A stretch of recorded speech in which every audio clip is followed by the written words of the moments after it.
Hello, my name is Sarah Woodbury, and I'm here today to talk about series.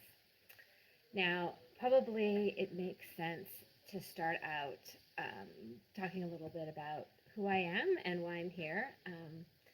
I have been writing now for 14 years, starting in 2006, as actually I heard that somebody else had done earlier in this conference. I started publishing actually 2000, in 2011, so 9 years ago now, as pretty much many of the people here, because as an indie author. My story, just sort of to get you started so that I have that series or something that I can talk about. In 2006, I started writing my first book, which is the After Khmer series now, which is 19 books long. I spent 5 years trying to get a traditional publishing contract and failed to do so, admittedly with two separate agents. Sort of over the course of those 5 years, I ended up writing the first book in 4 different series. So by the time I published my first novel in January of 2011, I already had 4 books, basically. And I just over that first year in 2011 began publishing them one at a time. Over the course of the last 9 years, I have finished 2 of those series, and I am continuing to write 3 more. One, this After Khmer series with now 19 books. Another is the Gareth and Gwen Medieval Mysteries, which the 13th book is coming out in mid-July. And then actually last year in November, I published the first book in a new series, and really the first new series I'd started in 10 years, called Crouchback, which is another medieval mystery. These books are all set in medieval Wales, and that's really sort of the framework around which I write all of my books. So I should say also to start, what is a series? The dictionary definition that I got offline this morning is it is a number of things or events that are arranged or happen one after another. Novels are naturally one of those things as well. In the dictionary definition, they're talking about television shows. So within the indie book world in particular, where there are fewer rules, I guess you could say, a series doesn't have to necessarily be entirely like all the same characters throughout. Often they're loosely connected with, so like a romance novelist might write a series of 3 or 4 books where the main characters change for each book, but it's set in the same world, or like the peripheral characters in one book then become the main characters in another. So sort of for the course of this little video, I thought that I would answer some questions that some of my own readers gave to me, and then you are free to ask questions yourselves and in the comments, and I see that several of you have found the comment section, so I can see those, and I will try to answer any questions that you have. So as I said, I have 5 different series now, all set in medieval Wales. The first general question that Claire asked me is that in writing different series, do people follow me from one to another?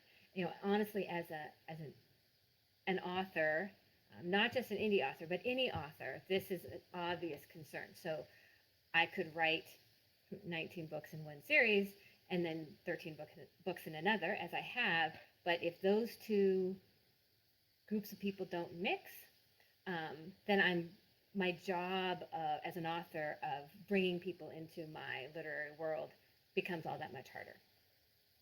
And I would say that the following to other series is sort of hit and miss, because some readers, for example, in my case, that 19-book series, the After Khmer series, is time travel. And that is a very different thing from medieval mysteries. So a mystery reader might be saying, I'm not going to go read time travel. I don't like time travel. Even if they love my books and they know I wrote it and tons of other people love it, they just, it's like an emotional thing. They can't follow me there. Vice versa, potentially even more so. I have many readers who only read the After Khmer series, and then maybe only when they run out of those, or after many years, will they say, okay, well, I'll go try the Lion of Wales series, which is about King Arthur, or I'll go try. And that was a decision I made early on, that I would diversify my series, and it wasn't necessarily to appeal to readers, but because I enjoyed writing different things. I didn't just want to write one series, and so in that sense, and because I'm an indie author, I can please myself and write what I like. For traditionally published authors, what used to happen if you were going to write a mystery series and then a romance series or a time travel series, you would get a different pen name. So Nora Roberts, for example, has the J.D. Robb series, which is futuristic mystery, and then her romance novels. Or Jane Ann Krenz has 3 different pen names. One's historical romance, one's futuristic romance, and one's contemporary. And that was done so as not to confuse people. In my case, again, because I can do what I like as an indie author, I chose not to do that. In addition, I set all my books in medieval Wales. And so, in a sense, for me, that's the shtick that binds all of this together. So even if you're at 657 for one series and 1143 for another and 1282 for another, it's all within medieval Wales, which is its own thing. So the Welsh names, the places, the castles carry over from one book series to another. And I think that my readers, the ones who do read all of my books, end up sort of seeing them as, to some degree, all of a piece. So that's a very long answer to a question that's actually a pretty complicated question, and it is, as a writer trying to make a living, it's a question, because you don't want to write, if you have this one successful series and then you start out not only in a it's a new series but in a different genre, then it is going to very likely take time to move from one to another. Now, that said, I have my Gareth and Gwen Medieval Mysteries set in 1143, which is now 13 books long. When I wrote Crouchback, which is the first book to my Welsh Guard Mysteries, which, this brand new series, I feel like the carryover from the Gareth and Gwen Mysteries to Crouchback was near 100%. I think people were really willing to follow me there. It is actually set in the same time period as the time travel. There was a bit of a hope that time travel people would follow me there too. I'm not sure completely how much that happened. I know that it happened, but I don't know how much. Because if those time travel people weren't reading the mysteries, maybe they aren't going to read Crouchback either. So the next question by Emily was a sort of more technical question. How do you keep track of all the details from my different series, especially in the long series? And she suggests a massive database, spreadsheets. The answer is yes. So the After Khmer series is 19 books long. So there are a lot of people, a lot of events to keep track of. And the events in particular, I tend to have in my head, or I will go back and actually pull up one of the earlier books in the series, Prince of Time, and I will search through that document for a particular character, particular event. I mean, I did write the book, so I do remember what happened. But I do also call upon my own readers at times, who sometimes have read certain books more recently than I have. I do have a spreadsheet of everybody's characteristics. So you have this character who has brown hair, brown eyes. This is the birth date. Actually, birthdays and ages are one of the hardest things, because my books do progress through time. So the first book in the series, Daughter of Time, is set in 1268. The second jumps to 1282, and then now I think we're up to 1295. And so keeping track of the aging of these characters, the aging of their children, is important. And it's a little detail, but it's one that can easily fall through the cracks. So I do have a spreadsheet for that. The other thing that I have done, which I actually meant to bring over here, but now I can't leave to go get, is a book that my husband actually helped, or he actually designed and did so much of the writing for, was a book called This Small Corner of Time. And that is from a quote from Gerald of Wales, who was a hagiographer, a monk from the 12th century, writing about Wales. So he called it this small corner of the world. And because it's about the time travel books, it's This Small Corner of Time. Anyway, it is a 300-page book with pictures and maps and timelines of all the characters and all the places that we visit, because we have visited them over the course of the last 16 years or 14 years. So there's all sorts of different ways for me to get at those historical details. And, not everything. I mean, I am actually not one who sketches out a character in advance. So in that book, when I had to describe a given character, this is who David is, this is who Anna is, this was actually really hard for me because I don't just sort of have that. So Claire writes, on the Cozy Mystery panel, there was a discussion about the perfect length for a series. Some go too long and some become formulaic or run out of steam. How do you judge when you're done? Okay, so that is interesting because I have finished 2 series. They were books that I started in 2007 and 8 and 9. And I felt they were, I needed to finish them.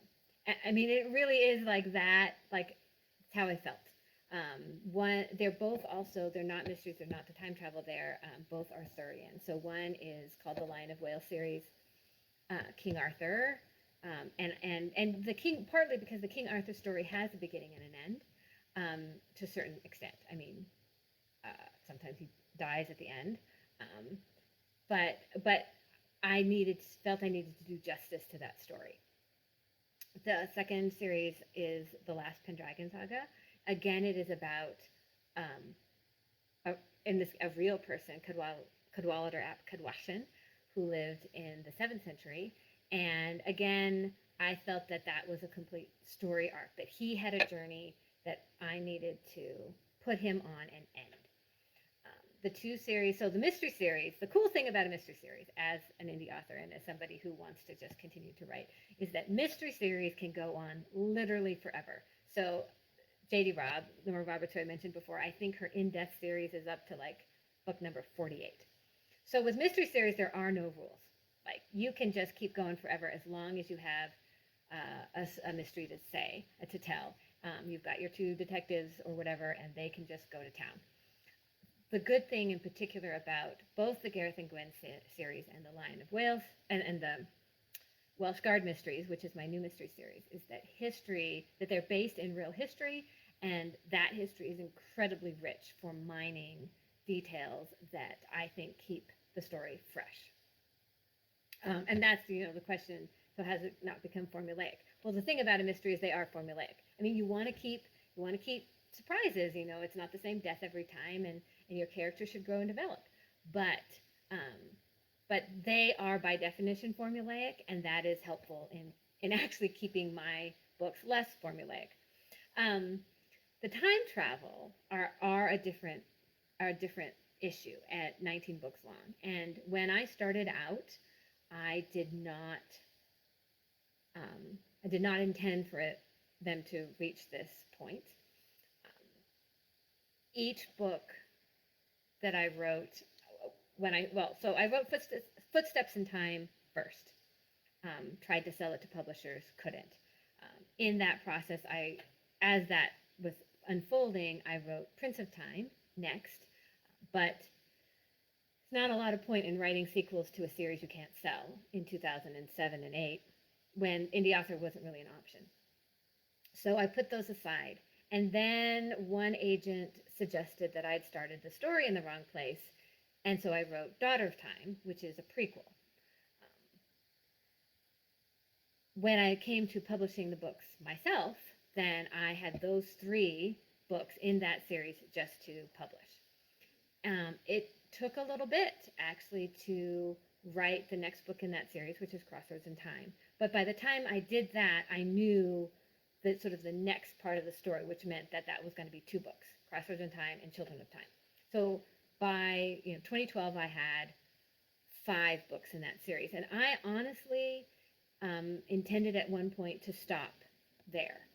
Probably about halfway through Children in Time, I did not know that there would be more books. And then 3 days later, I had this great idea for what became Exiles in Time and wrote it into the story so that the story could continue. And what I promised myself and my readers throughout After Khmer series in particular is that I would never write a book just to write a book. I would not write a book just because I'm going to make money off the series and people are going to buy it. It would have to be meaningful to me and fun and something that readers would want to read. So as time has gone on, my story arcs tend to go in sort of books of 2 and 3. So if I start out, like the book that just came out, which is Unbroken in Time, I've already had the pre-order up for Outcast in Time. I know what that book is. I know what it's going to be. Those 2 come together in a package, and I knew that as when I started writing. So I'm not just writing a book to write a book. The previous 4 books were all of a piece as well, and I knew that when I started out. So that's kind of like, I think it actually answers another question somebody asked about if I sort of laying the foundation for one book and the next one, and how you follow one book with another, while not making audiences angry that you've left them hanging, but also wanting the book to be complete. And Unbroken in Time, which is the 18th book in the series, was clearly ended on a cliffhanger. I absolutely ended that thing on a cliffhanger. It was how it had to end. There was no choice in the matter, and I was counting on my readers to bear with me for the next book, which I promised was coming. So I think that each series has its own reason for existence. And if you, as a writer, don't know why you're writing it, then that's a problem. And I do know that traditionally published authors who have obligations to publish their publisher, not just to themselves and their readers, have gotten themselves into series that they end up hating. So, and this is just rumor. Like, so for example, writing a series where you promise there's going to be 26 books because that's how many letters of the alphabet are, and by the time you get to 17, you wish you could kill off your main character, but you are obligated because you've signed the contract, and people have given you money for this, and you're obligated. That I think is probably pretty soul-sucking, but it's also not my problem because I don't have a publisher. So a next question that Claudia asks, which has to do partly what I just answered, is how far ahead do you plan your plots? If you lay the foundation in one book, do you always follow up later, or do you sometimes drop the original idea? So again, because I write historical books set in medieval Wales, some of the books, the history is already, all of the books, I guess, the history is already there. So for the mysteries, for example, I know what is going to happen in medieval Wales over the next 40 years that my characters then walk through. So I'm adhering to an existing history, and that I am going to follow. My mysteries themselves often are one-offs. I mean, and that's the sort of the beauty of a mystery series, is that you don't have to read book number 3 to understand book number 5, for example. I mean, it can be helpful because you have character development, obviously, but it's not necessarily a requirement. The mystery itself is solved within one book, like a television show can be, where you're your detective show where it's the murder of the day or murder of the week. Um, as I said, for the After Khmer series, there tends to be much more planning ahead because it's not a mystery. The plot progresses, the characters are progressing. Whatever little adventure I'm telling in that book, I like it actually to be complete within that book. I think that's actually important for the readers to feel satisfied. But I don't feel at all bad about like leaving this one little thing hanging, which is going to be solved in the next book. Now, that isn't true. All of that is not necessarily true of the other two series, the Lion of Wales series and the Last Pendragon Saga, because I made those short novels. They're a little longer than straight novellas, but they're 30, 40,000 words, and they do end.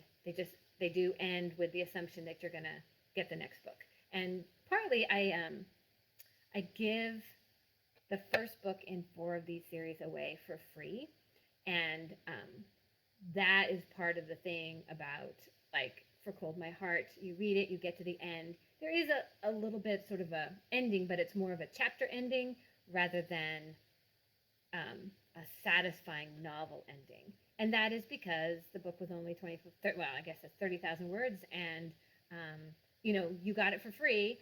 So if you want to read the rest and you're not bored, then go ahead and get the next book for $2.99. And otherwise, sort of no harm, no foul, because it didn't cost you anything. And I think that particularly the way that those novellas go, that's actually a pretty common shtick as well, to when you have novella series to have cliffhangers at the end. I mean, that's sort of like the accepted thing. People complain about it. No doubt people complain about it. But at the same time, it's clear that this is like a Charles Dickens story, published in the newspaper by chapter. People know that when they get to the end of that first book, it's not really the end. So Olivia sort of follows up on that, as well as the rest of Claudia's question, which was, if you lay the foundation in one book, do you always follow up later, or do you sometimes drop the original idea? Well, sometimes I drop the original idea, and it's not always because I mean to. Sometimes it's like, oh, that guy. Like, I introduced him in book 3, and suddenly I realize I need him in book 7, and then I bring him out again. And actually, it's really kind of nice because people think I was really clever, and I wasn't. I really actually did forget about him for 4 books, and then now I need him again.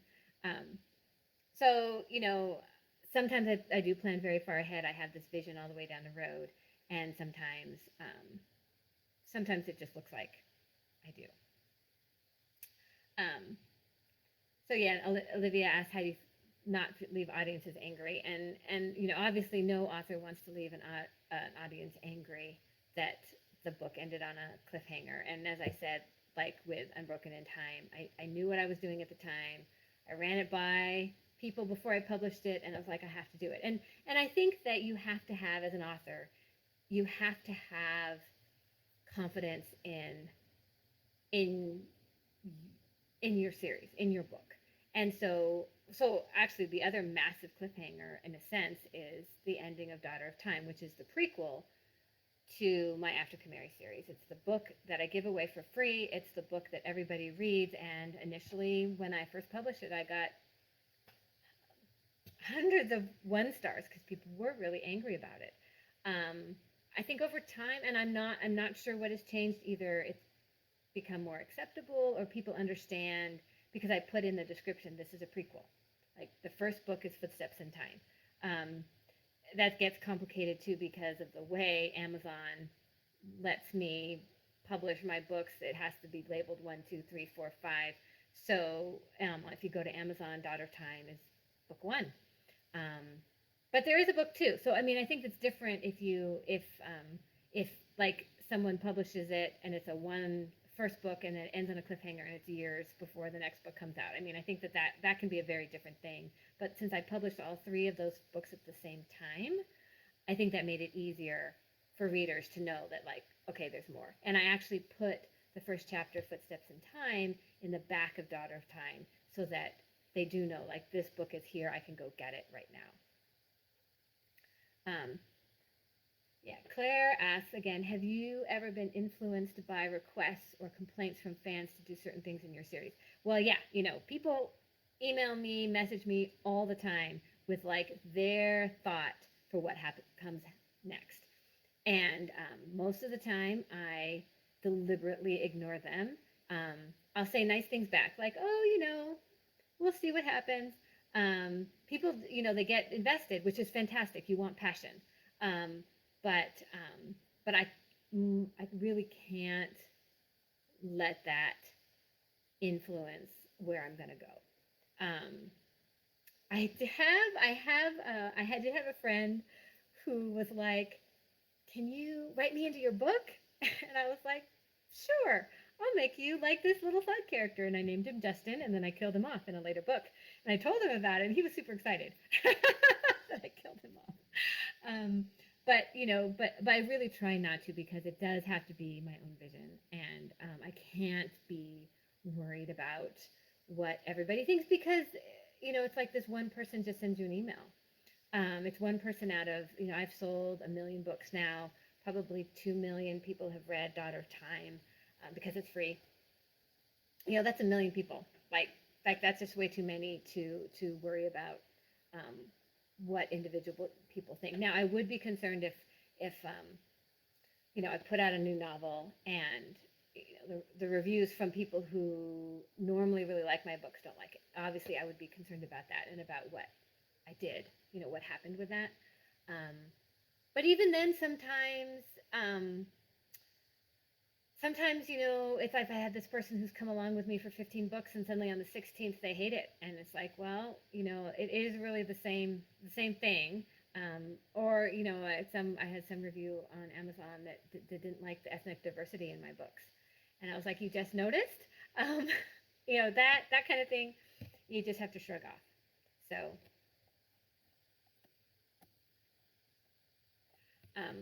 So another question, from Anastasia, how much do you rely on introduction of new characters as a device to further develop backstory of familiar favorites? And that's actually pretty smart, because yeah, I do that a lot. I think, so for example, in Children of Time, which is the 4th book in the After Khmer series, 5th if you include Daughter of Time, 6th if you include the novella Winds of Time. At the very end, I introduced this character, Callum.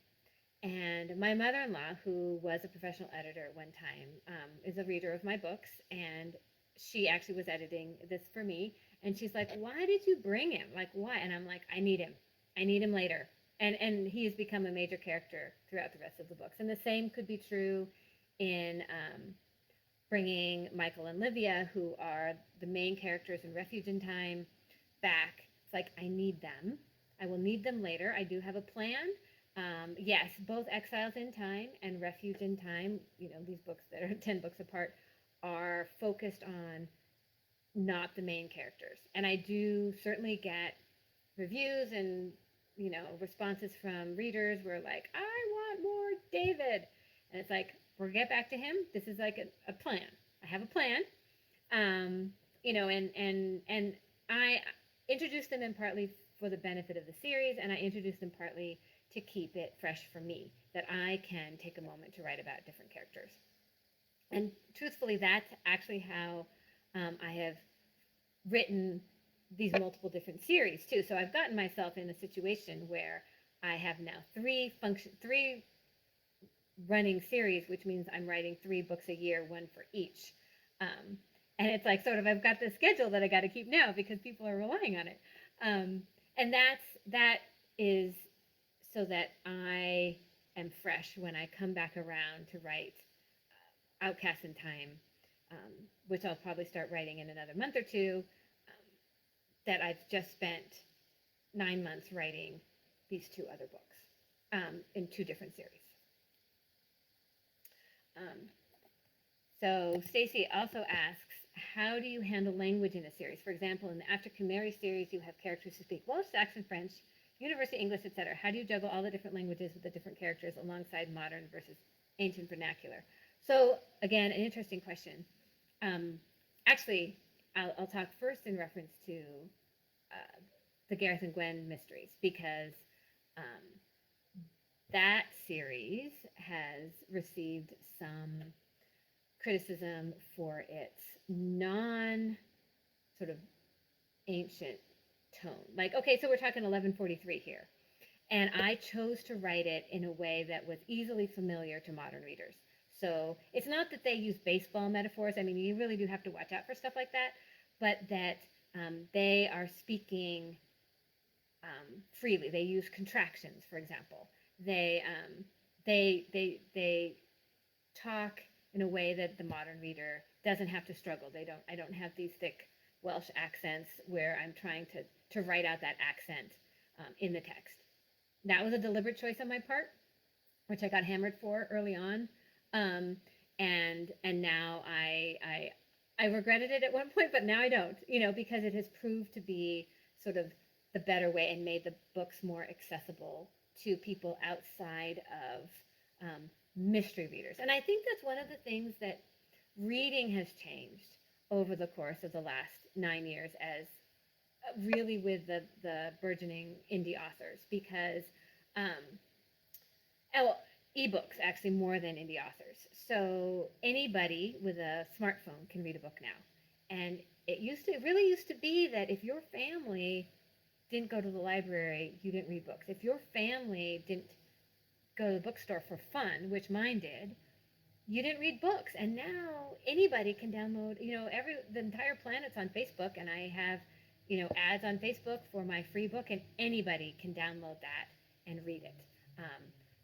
If even in some countries that, they don't have Amazon, they don't have Kobo, but they have Google Play, and my books are on Google Play, and they can read it for free. And I think that choosing to not make the language inaccessible, or more inaccessible, has what turned out to actually be a really great decision.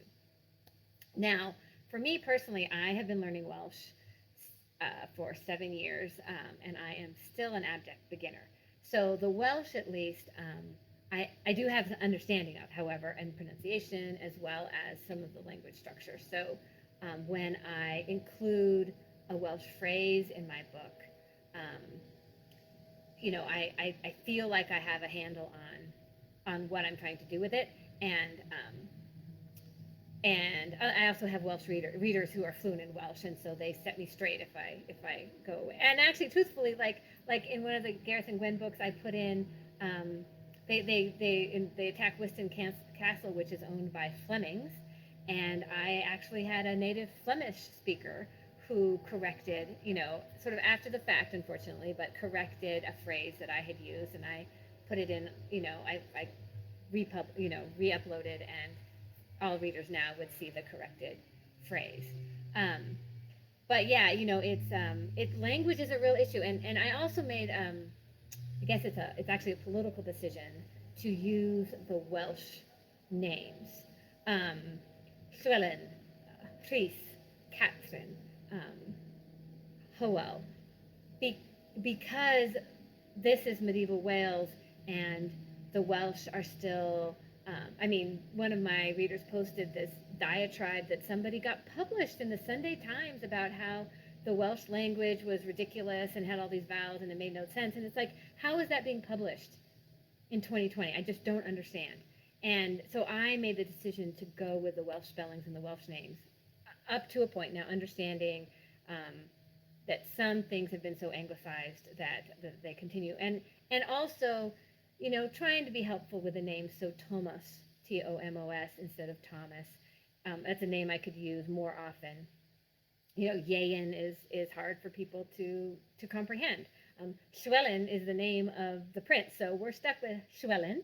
And I hope that people all over the planet are looking at these Welsh names a little differently.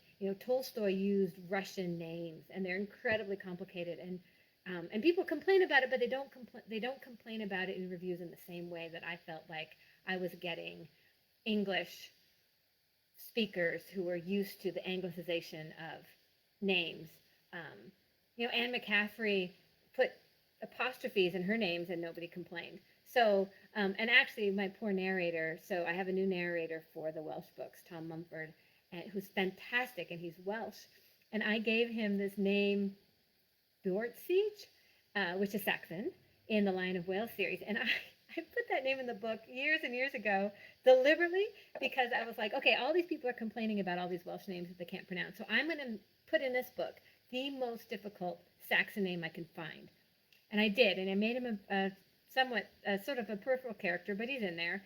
And nobody ever said anything. I'm like, so it is complicated to deal with all the different languages. And I know actually for the narrator for Unbroken in Time, who is new because my original narrator retired from doing those books, she had to struggle with French and Welsh and English and American and it isn't easy. I mean, probably it's harder for the narrator even than the reader because I am writing in English, right? You're not actually having to read medieval Welsh because, of course, that would be impossible.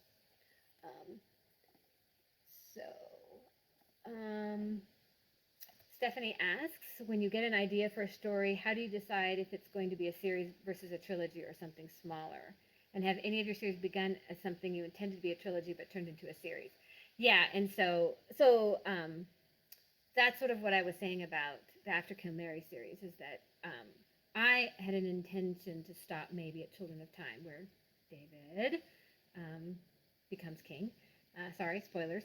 And then I had more ideas, and so then I continued the story. Actually, I could have stopped at Prince of Time, but then once I started publishing on my own, I decided that I could actually keep going.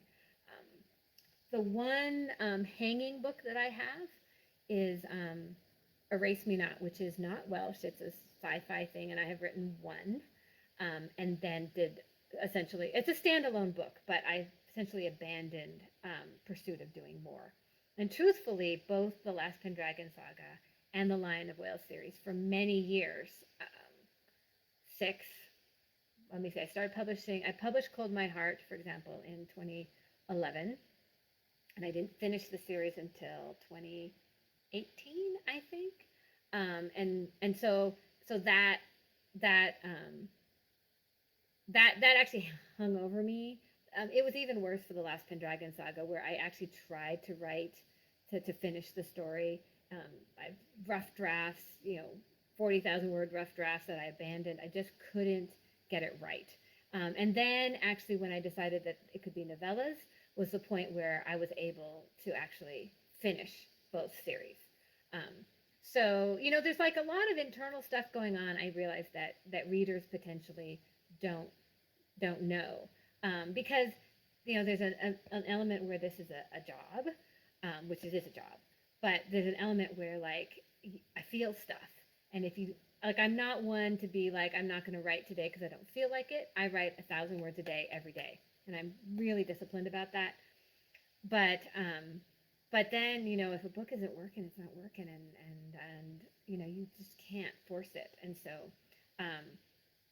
so actually, that is why it took me 10 years to start the Welsh Guard Mysteries, because it literally took me that long to come up with a concept that would last for not only the 350 pages of the book, but for more than one book. And when I finally put that together, I was so excited that I had like this idea that would work, because my laptop is full of abandoned novels. Some are 10 pages, some are 80, and I get to this point and I'm just like, I can't do this, and then I have to go write something else. Okay, and so actually Claire, who has also asked a question, how important is branding covers and themes and such, and I think branding is actually really important. I think that it took me a really long time. Actually, well, there's a couple things. It took me a really long time to get the blurbs right. So, for example, in the last Pendragon saga, there's demons in it, and people who read my other stuff could be surprised by that. And so I put demons in the first line of the blurb. If you don't read the blurb, I can't help you. But I'm, trying to get the branding, the what is this book, and honestly, not coming into publishing from as an already traditionally published author with an agent who tells you these things. Your book is this. I mean, my books did get rejected by literally every publisher in New York, because and more than one was said, we can't figure out, the marketing department can't figure out what to do with this type of romantic historical. So it's not historical romance, it's a romantic historical. So I don't write romance, I write historical novels with romance in them. A lot of people do that. So is it historical fiction? Is it historical romance? Is it historical fantasy? Obviously, it's historical mystery. And so, figuring out how to put myself in the proper place has been a struggle. And let me tell you, actually, there's a fantastic marketing site called BookBub. They have millions and millions and millions of subscribers, and you pay the money. And if they choose your book for a featured deal, you get 20,000 downloads in a day. Fantastic. That's like the holy grail for marketing. And up until this year, January, so 9 years or something, they have put my books in historical romance. And for a while that was okay, but the last couple years it has really not been okay. Daughter of Time, for example, does not have a happy ending. It doesn't even have a happy for now ending. It has a not happy ending for the two main, the two people in love. So it's not a historical romance. It should not be in there. They had enough downloads, they felt, that was where they put me. And so finally I emailed them when I applied for my last BookBub for Daughter of Time. And I said, look, it does not have an HEA or an HFN. It really can't be in romance. And they put it in historical fiction. It's like, okay, great. And actually the same was happening with The Good Night, where they put it in historical romance. Now, really, it should be historical mystery. For some reason, they don't give me that category. But again, in January, I wrote them and I said, look, the couple don't get married in the end. Sorry, spoilers. And so they put it in historical fiction. It's like, that is, I've discovered, so it's like 14 years in, that historical fiction is a much better place for my books. And a lot of it is about managing expectations, the reader's expectations. And the worst thing as an author you can do is have this all set up for the wrong genre, such that the readers crack the book and they expect one thing and they get the other. And that's how you get 1-star reviews. It took me way too long to realize that. It is a great freedom of being an indie author, but at the same time, it does allow for a great many mistakes, and some of that's on me, and some of that is just, not really, even after all the books I've sold and everything, not really understanding those nitty gritty details of readers' expectations versus my expectations.